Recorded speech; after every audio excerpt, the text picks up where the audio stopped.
wanted to interview my good friend Dennis Mortensen for a while now.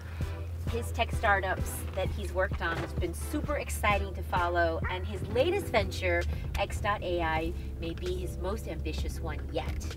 So just my luck, he's in town from New York, and he's been kind enough to catch a ride with us to his next meeting so we can catch up. I think we could stop the car right now, ask the first 10 people, do you like setting up meetings? What we've come up with is this verticalized AI that can do that exact task. I don't have a human at my front office. So when you and I want to meet up, I just CC in Amy and say, hey, could you put something on my calendar for San Francisco with Stephanie on Tuesday morning? Amy came about because of a personal source of pain that you had, right? What was it? I should go count my meetings last year because I think I did a lot of work. And I did 1,019 meetings, 672 rescheduled in 2012. I think when I got to the end of my little analysis, I decided that's not happening again. I'm just not doing it again. And I think that was the catalyst for where, you know what? Perhaps you can go create this intelligent agent that could potentially do this, not just for me, but for everybody. It's hard though, because anytime you want a machine to speak to a human, you just figure out humans are just crazy. Crazy, I tell you. What do you mean by that, crazy? As in, we think we're normal, but we're not. As in, you and I talk and everything we say seem somewhat plausible, but whenever you try to really analyze what people say, you figure out it's just not right. I'll give you one of my most obvious examples. So last night, say 2 a.m., you figure out that we have to kind of push this half an hour. You send me an email and say, hey Dennis, can we push the thing tomorrow, just half an hour please? It's not true though. It's not tomorrow, it's today. So what I find most amazing about Amy is how human-like her responses are, to the point that other people think she is human. And to the point that some people even ask her out on dates. Any imaginable setting.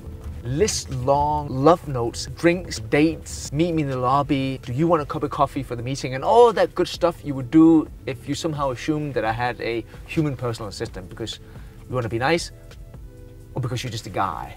And Amy actually also has a male counterpart, right? Yes, Andrew. Andrew, got it, okay. And here's the geeky part, if you haven't noticed, or anybody who spent one semester in CS, is that her name is Amy Ingram or Andrew Ingram, the initials being AI.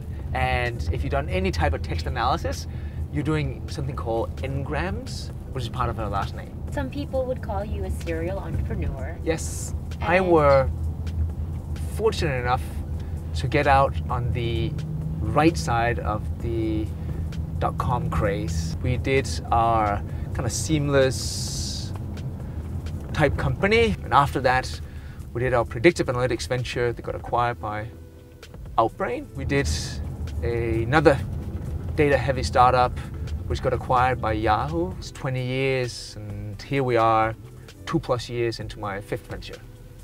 So I love technology. I also love fashion. Anyone that reads my blog, which is a few of you guys, know that.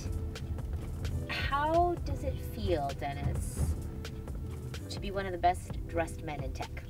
Any guy in tech and you're confused, just go into a tailor and say, hey, do me 2 bespoke suits, and you're 90% there. How did Dennis dress 10 years ago? He was always stylish. To his point, the bar was set very low. Relatively low. Very low.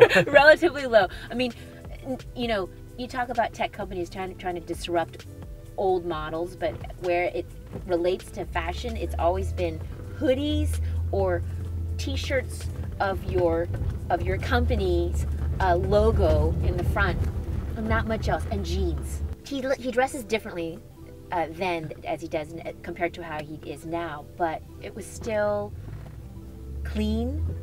He had a sartorial edge about him. I remember he had this red ball cap that said, "I'm a pepper," right? Do you still have that? It's my favorite cap. I think that you actually still, you did wear suits back then. They just weren't Yeah. bespoke, right? Correct. Yes. And he wore crisp, clean white shirts. That was something that was their Still. signature style. I have, it's the same to date. I have, I think, 10 white dress shirts and 1 blue. I only wear the blue when in panic. I've used up all the whites and then, oh, I guess I'm going to wear the blue one today. Oh, so it looks like we're here, Dennis, at your next meeting. Thank you very much for taking the time to catch up with me, and good luck with everything Amy and x.ai. You always like to see friends do really well. And Dennis is one of those guys where he has such a winsome personality in anything that he does. Fun seeing Dennis do really well, and it was important for me to circle back with him 10 years later to check in with him and see what's going on with his latest venture.